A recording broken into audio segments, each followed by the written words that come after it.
Hey guys, welcome. This is your Sameer Kohli sir with the lecture number 2 of the topic called Our Environment. हम सबका पर्यावरण.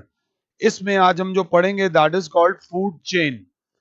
नाम से ही पता चलता है कि चेन का मतलब होता है कनेक्टिविटी.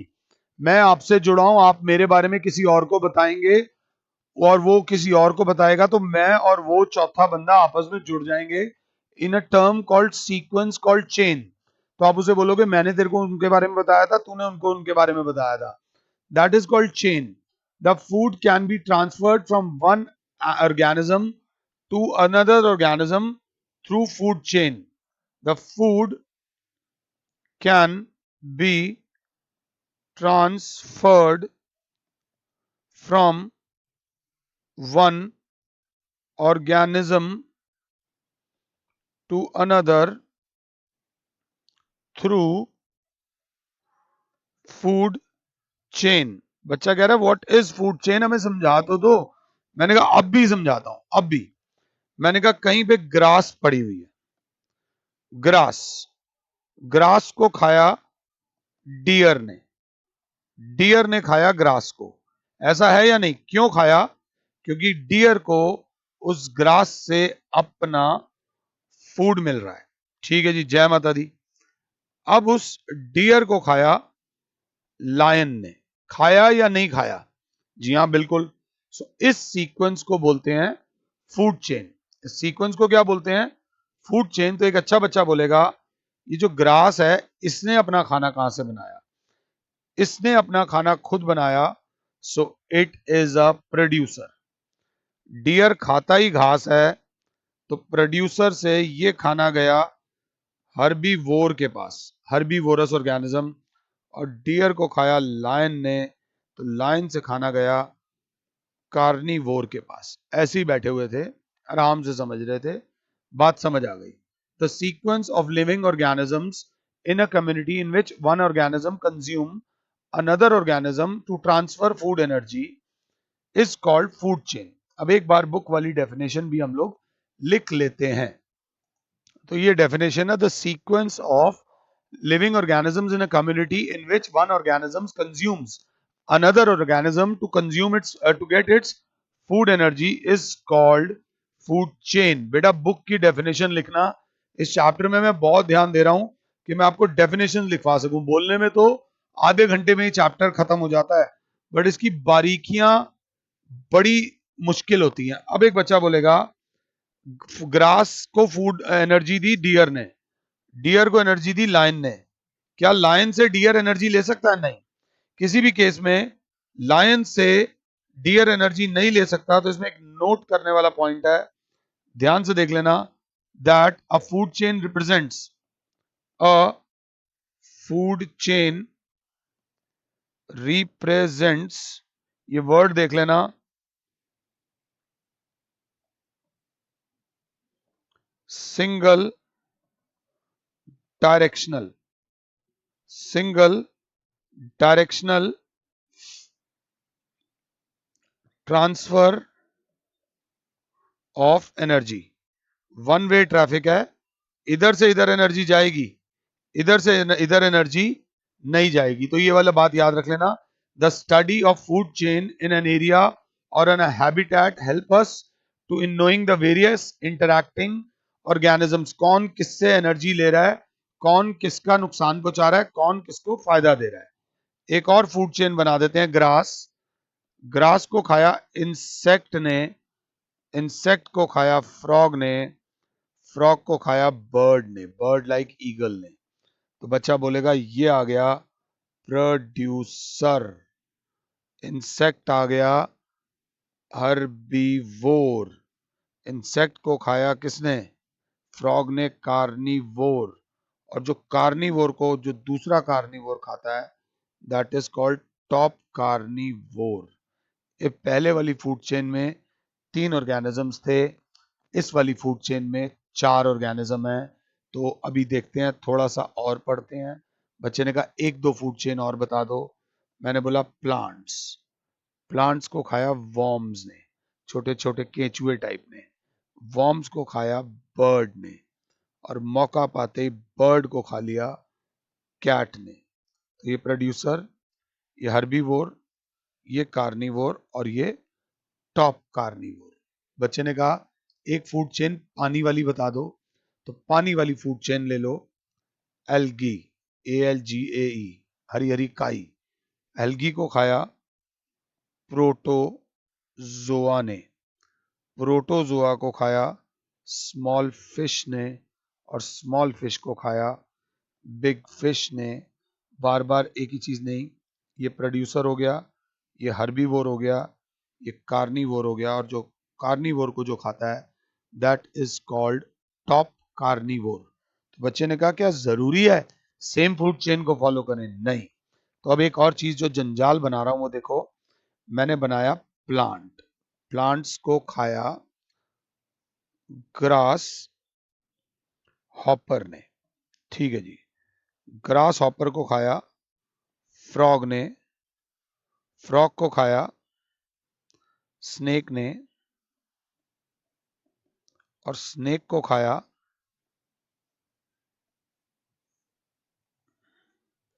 हॉक ने।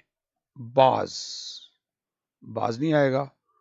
ऐसा भी हो सकता था प्लांट को खाया रैबिट ने, और डायरेक्ट रैबिट को खा गया हॉक। ऐसा भी हो सकता था प्लांट को खाया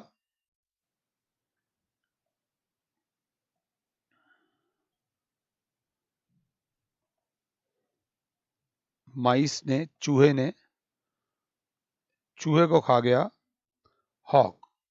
ऐसा भी हो सकता था कि चूहे को खा गया स्नेक, और स्नेक को खा गया हॉक। तो बच्चा कहेगा ये तो आपने एक ही जगह पर एक फूड चेन बना दी, ये एक फूड चेन थी। ये उसी जगह पर ये दूसरी फूड चेन बना दी, ये उसी जगह पर आपने तीसरी फूड चेन बना दी, उसी जगह पर आपने चौथी फूड चेन बना दी। फूड चेन का जंजाल सा बना दिया। तो जंजाल को बोलते हैं फूड वेब। एक ही जगह पर, एक ही इकोसिस्टम में, एक ही टाइम पर बहुत सारी फूड चेन्स आपस में इंटरकनेक्ट होती हैं, इसे बोलते हैं फूड वेब। तो द इंटर कनेक्टेड, बेटा ध्यान से लिख लेना, interconnecting food chains operating operating in an ecosystem which establish the network, book वाली डेफिनेशन लिख रहा हूं, of relationship between various species is called a food web, is called a food web. A network of food chains existing in an ecosystem is called a food web. किसी भी food web पे levels होते हैं जिन्हें बोलते हैं trophic levels. अगर ध्यान से देखो तो हर फूड चेन में एक लेवल से दूसरे लेवल पे खाना जाता है, से तीसरे लेवल पे खाना जाता है, से चौथे लेवल पे खाना जाता है। जो पहला लेवल होता है उसको बोलते हैं फर्स्ट ट्रॉफिक लेवल, और यहां पर हमेशा प्रोड्यूसर होते हैं जो अपना खाना खुद बनाते हैं with the help of sunlight, like basic और बेसिक एनर्जी की तरह। उसके बाद आपने तीनों चारों देखे होंगे, हर्बीवोर्स जो आते हैं वो आते हैं सेकेंड ट्रॉफिक लेवल पे। हर्बीवोर को जो खाता है दैट इज कॉल्ड कार्निवोर। ये याद रख लेना, ये होता है थर्ड ट्रॉफिक लेवल। और कार्निवोर को खाता है टॉप कार्निवोर, ये होता है फोर्थ ट्रॉफिक लेवल। आमतौर पे 4 के ऊपर नहीं होता, 4 के ऊपर अगर हम जाएंगे तो नुकसान होता है, वो नुकसान मैं आपको अभी बताऊंगा। So the various steps in a food chain in which food, इसको डेफिनेशन नहीं भी लिखोगे तो चलेगा, the various steps in a food chain, the various step in a food chain at which transfer of food, bracket में energy लिखा हुआ है क्योंकि खाने से एनर्जी आती है, takes place are called trophic levels. ये वाली बात ध्यान से देख लीजिएगा, एज सिंपल एज दैट, इसमें कुछ नहीं है। अब थोड़ा सा इन्होंने बताया हुआ है effects of man's activity on ecosystem. इंसान के अंदर ये ताकत होती है कि वो अपने एनवायरनमेंट को चेंज कर सकता है जैसे चाहे, अपने अनुकूल, अपने हिसाब से। इंसान ने क्या देखा, इसमें मैं दो बातें बोलूंगा, आपको लिखवाऊंगा नहीं। जैसे कि उन्होंने बोला है, देखिए बाई चांस इंसान को शेर का शिकार करना है। अब इंसान ने क्या किया, शेर का शिकार किया। तो सबसे पहले if all lions are removed, ये टॉपिक आ सकता है।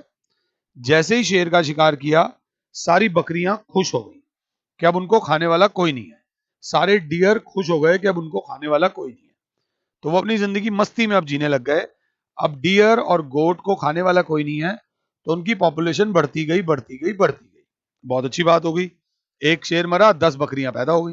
अब वो 10 बकरियां ज्यादा घास खाएंगी, तो 10 बकरियों ने घास खा खा के सारी आसपास की घास को खत्म कर दिया। तो जब जमीन पे से घास ही खत्म हो जाएगी, तो वो जमीन टॉप सॉइल उसकी रिमूव होने लग जाती है। तो टॉप सॉइल रिमूव होने से वो जमीन एक बंजर जमीन बन जाती है। तो शेर मरा, बकरी वो घास मरी, और अल्टीमेटली बकरी मरी।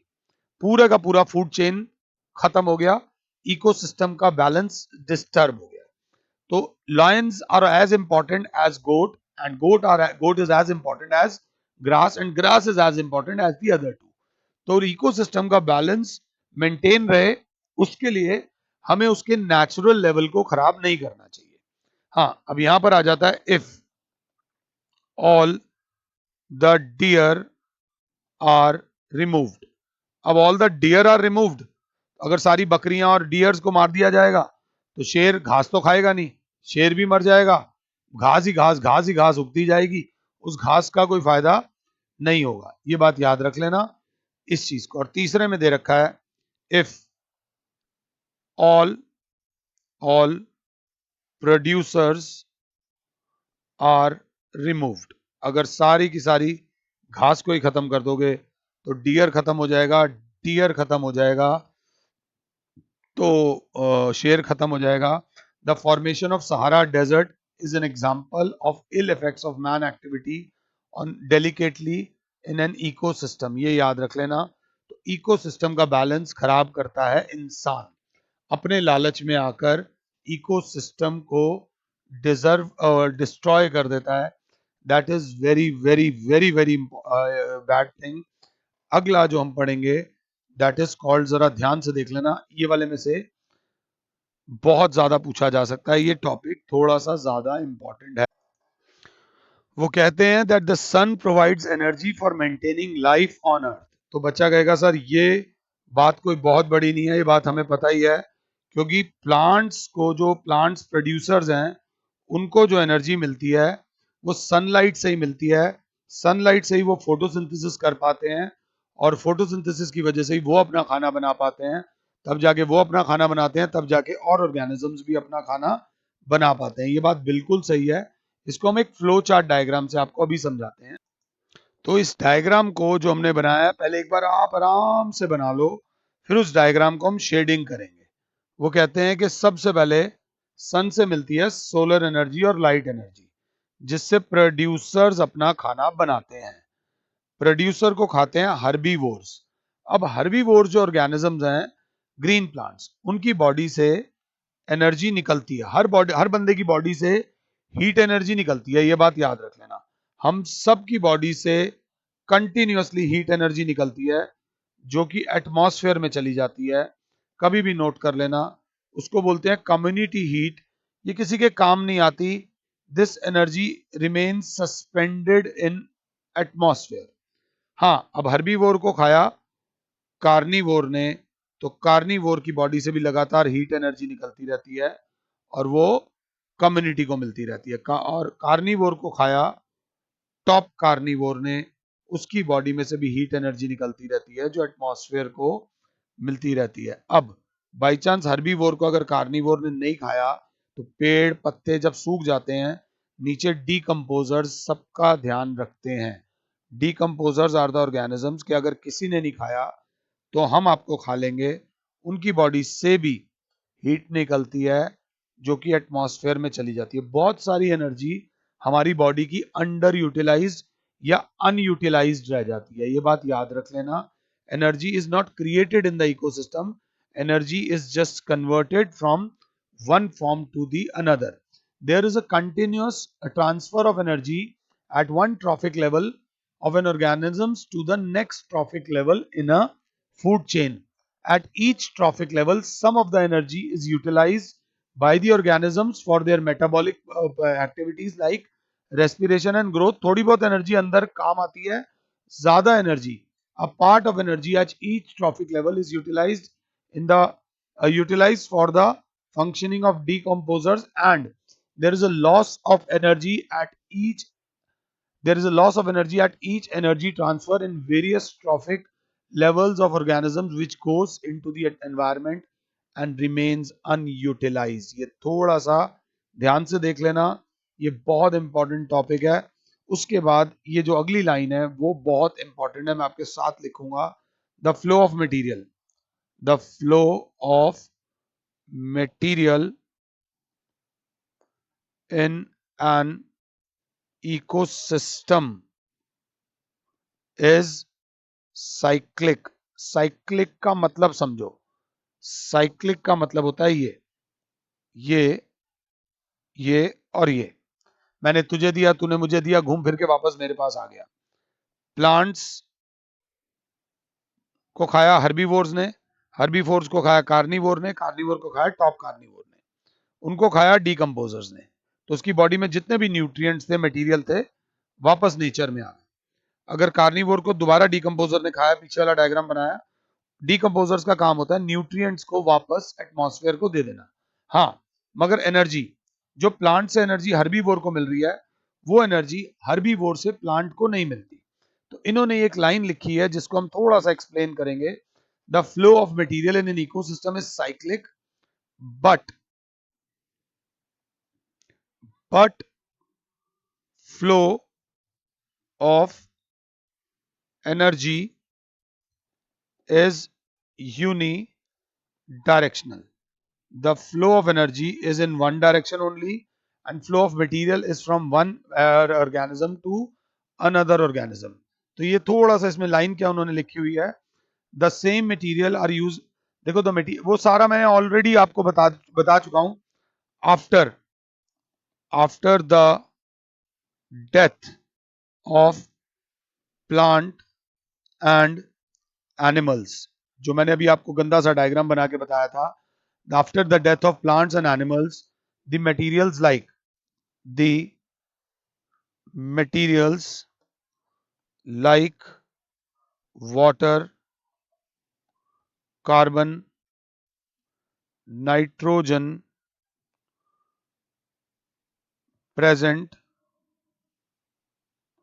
in their bodies are returned to the soil, air and water, are returned to the soil, air and water from where they were originally taken. बेटा ये जब लिखने को आता है ना, इसलिए थोड़ा सा ध्यान दे लेना जहां से उन्हें ओरिजिनली लिया गया था। So the flow of same material with the help of, that is why the flow of material in nature is cyclic. ये बात याद रख लेना. हाँ, अब दूसरी बात, whereas the flow of energy in an ecosystem is unidirectional. The energy enters the plants through the photosynthesis. During the making of food, the energy is transferred. Simple सी बात है, the energy transferred from one organism to another cannot be taken back. Cannot be taken back in reverse direction. Hence, it is unidirectional. Hence, it is क्या बेटा? Unidirectional. ये बात हमने पीछे भी बता दी थी और अब भी बता रहे हैं, तो ये बहुत बहुत बहुत ज्यादा जरूरी है. अगला टॉपिक थोड़ा सा ध्यान से देखना. दिस इज वेरी इंपॉर्टेंट, जिसको बोलते हैं 10% लॉ. इसके ऊपर बेस्ड एक क्वेश्चन एग्जाम में आता ही आता है. अभी बताता हूं that according to the 10% law the energy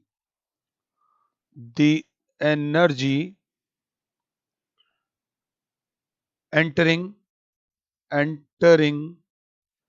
in a particular trophic level of organism is available for transfer to the next higher trophic level. एक ऑर्गेनिज्म से दूसरे ऑर्गेनिज्म तक एनर्जी ट्रांसफर हो सकती है, but from a lower trophic level to higher trophic level. मतलब grass से grasshopper तक जा सकती है, ग्रास हॉपर से ग्रास की तरफ नहीं आ सकती. और ये बात बिल्कुल सही है, बट ये याद रख लेना, इसके आगे दिया हुआ है all the energy transverse the energy available at each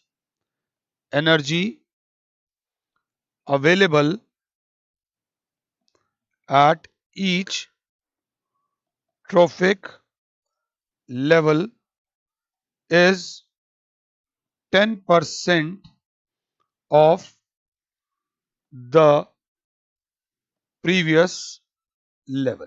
बस ये याद रख लेना कि एक ट्रॉफिक लेवल से दूसरे ट्रॉफिक लेवल तक सिर्फ 10% एनर्जी ट्रांसफर होती है. ये रेमंड लिंडमैन थे जिन्होंने ये 10% लॉ दिया था. बच्चा कहेगा मुझे समझ नहीं आया. मैं कह रहा हूं, अभी समझा रहा हूं कि फॉर एग्जांपल प्रोड्यूसर के पास अगर 100 जूल एनर्जी है तो यहां से एनर्जी ऊपर जाएगी, बट 100 जूल का 10% एनर्जी ऊपर जाएगी. So that will be 10 joule energy मिलेगी हर्बीवोर्स को. अब यहां से भी ऊपर एनर्जी जाएगी, बट 10 जूल का 10% ही जाएगी. तो बच्चा बोलेगा अगले ट्रैफिक लेवल पे 1 जूल ये जाएगी, और इससे अगले ट्रैफिक लेवल पे भी 10% जाएगी. तो 1 जूल का 10% जो होता है 0.1 जूल. तो यहां तक ऊपर 0.1 जूल एनर्जी जाएगी. एनर्जी एक ट्रॉफिक लेवल से दूसरे ट्रॉफिक लेवल तक जाती है, बट कैसे जाती है? सिर्फ 10% ही आगे जाती है. अगर देखो दोबारा एक और डायग्राम बना देता हूं. सन से जो एनर्जी आती है उसका सिर्फ 1% ही प्लांट यूटिलाइज कर पाते हैं. ये 10% लॉ में कहीं नहीं दे रखा, ये मैं आपको बता रहा हूं, ध्यान से देख लेना.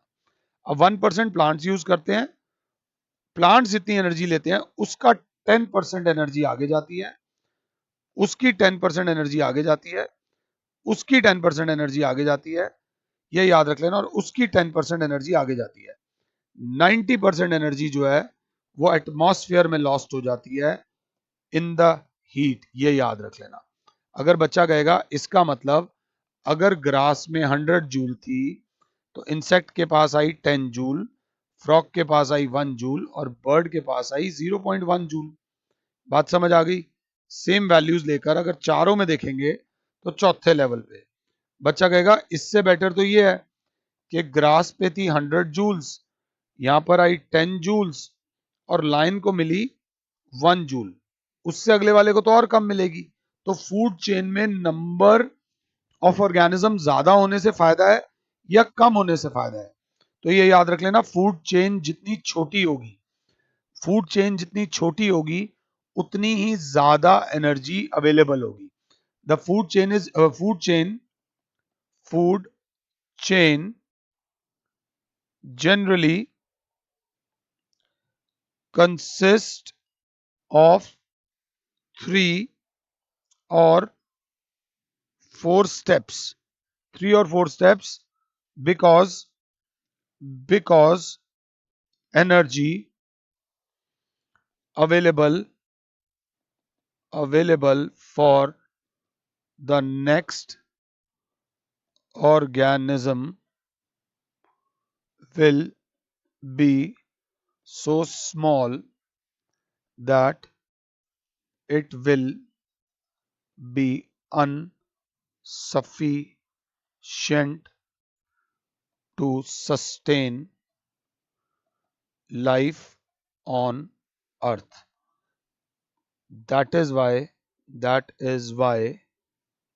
we say that number of trophic level in a food chain is limited। जितनी भी एनर्जी कर लो, चौथे लेवल तक जाते जाते जाते जाते एनर्जी का लेवल बहुत बहुत कम हो जाता है, जिससे ऑर्गेनिजम्स को उतनी एनर्जी नहीं मिल पाती जिससे वो सरवाइव कर पाए। समझना, बहुत कम सैलरी पे काम करने से बेटर है बंदा काम ही ना करे। इतनी कम सैलरी से बेटर तो ये था कि मैं ना ही काम करता। इन द नेक्स्ट लेक्चर मैं आपको थोड़ा बहुत और बताऊंगा how do we damage the environment, the way we damage the environment. और एक बार अगर वो क्लियर हो जाएगा तो हम इस चैप्टर को खत्म करने तक पहुंच जाएंगे। फिलहाल के लिए your Sameer sir is saying you good bye, god bless all, जय माता दी।